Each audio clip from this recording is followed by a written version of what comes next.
महाविकास आघाडीच्या बैठकीमध्ये जागा वाटपाची आज चर्चा होणार नाही अशी माहिती येते। आघाडीच्या बैठकीमध्ये बदलापूर प्रकरणी आज चर्चा होण्याची शक्यता आहे।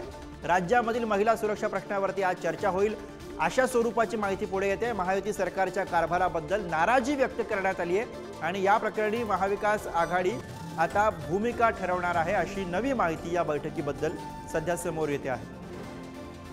तर महाविकास आघाडीच्या बैठकीमध्ये आज जागा वाटपाबद्दल चर्चा होईल अशी अपेक्षा होती, मात्र नवी जी माहिती समोर येते त्यानुसार आज होणाऱ्या या बैठकीमध्ये जागा वाटपाबाबत चर्चा होणार नाही, तर आघाडीच्या बैठकीमध्ये बदलापूर प्रकरणाची चर्चा होऊ शकते। त्याचबरोबर राज्यामधील महिला सुरक्षेच्या मुद्द्यावरती प्रश्नावरती या बैठकीमध्ये चर्चा होईल अशा स्वरूपाची माहिती आहे। महायुती सरकारच्या कारभाराबद्दल नाराजी व्यक्त करण्यात आलेली आहे आणि त्या अनुषंगाने आज महाविकास आघाडीच्या होणाऱ्या बैठकीमध्ये चर्चा होऊ शकते अशी माहिती आहे।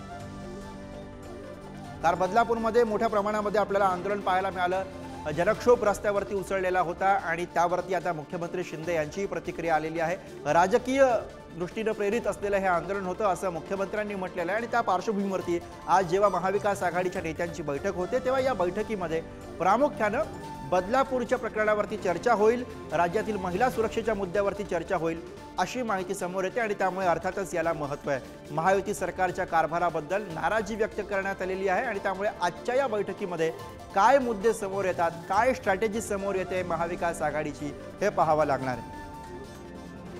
कारण कालच्या आंदोलनानंतर सत्ताधाऱ्यांनी प्रामुख्यानं या सगळ्याबद्दल विरोधकांना धारेवरती धरलेलं होतं, विरोधकांकडे बोट दाखवलेलं होतं आणि त्यानंतर आता विरोधी पक्षांच्या गोटामध्ये सुद्धा हालचालींना वेग आलेला आहे। आज जेव्हा महाविकास आघाडीची बैठक होते तेव्हा ही बैठक जागा वाटपाबद्दल असेल असं म्हटलं जात होतं, मात्र आता नवी माहिती समोर येते। चेतन सावंत आपले प्रतिनिधी सोबत आहेत, थेट त्यांच्याकडे जाऊयात।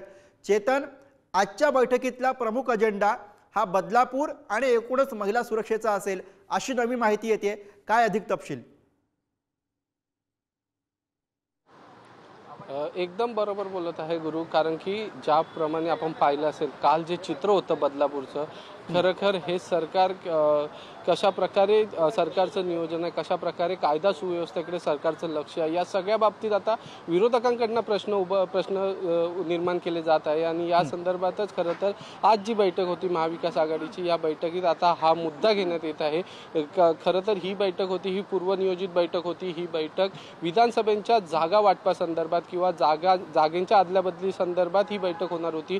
कोणत्या पक्षाला कुठून कोणती जागा लढवायची किंवा कोणता उमेदवार कोणत्या पक्षाला घ्यायचा आहे असं एकंदरीतच ही गणित सगळी आज जुळवाजुळव होणार होती आणि आजच या जागेंसंदर्भात फायनल डिसिजन होणार होतं। त्यामुळे खरं तर महाविकास आघाडीची ही एक महत्त्वाची बैठक म्हणून आज पाहिलं जात होतं, मात्र काल जी दुर्घटना घडली आहे या दुर्घटनेनंतर महाविकास आघाडी ही महायुतीवर नाराज असल्याचं चित्र पाहायला भेटलं। विरोधकांकडनं विरोधी पक्षनेते वडेट्टीवार असतील किंवा विधान परिषदेचे विरोधी पक्षनेते अंबादास दानवे असतील, त्याचबरोबर उद्धव ठाकरे असतील, संजय राऊत असतील, या सर्वांनी महायुतीतील प्रमुख नेते असतील किंवा त्या मंत्रिमंडळातील नेते मंत्री असतील यांना धारेवर धरलेलं आपल्याला पाहायला मिळालं। या सगळ्यांच्या ज्या स्टेटमेंट होता कालच्या घटनेसंदर्भात, या स्टेटमेंटवर देखील जाब विचारताना पाहायला भेटलं। त्यामुळे येणाऱ्या काळात या घटना होऊ नये किंवा महिलांसाठी नेमका कोणता कायदा केलाय महिलांसाठी, बरोबर, त्यामुळे महाविकास आघाडीच्या आजच्या बैठकीमधनं काय स्ट्रॅटेजी या सगळ्या बाबत पुढे येते हे आपल्याला पाहावं लागेल। धन्यवाद चेतन या सगळ्या सविस्तर माहितीसाठी। तर या बैठकीपूर्वी काँग्रेसचे नेते नसीम खान यांची प्रतिक्रिया येते, बघूयात। कालपासून आपण बघितलं की लोकांनी कोणाचीही वाट न पाहता निदर्शनं करण्यासाठी बदलापूर स्टेशनवर हजारो लोक जमा झाले। तर त्या विषयावर तो एवढी मोठी घटना घडल्यामुळे आज महाआघाडीची जे शीट शेअरिंगची जे बैठक होती ती पुढे ढकलण्यात आलेली आहे आणि जी घटना घडत आहे त्या घटनाबद्दल पुढची रणनीती महाविकास आघाडी काय स्टेप घेणार आहे त्याच्यावर चर्चा सुरू आहे।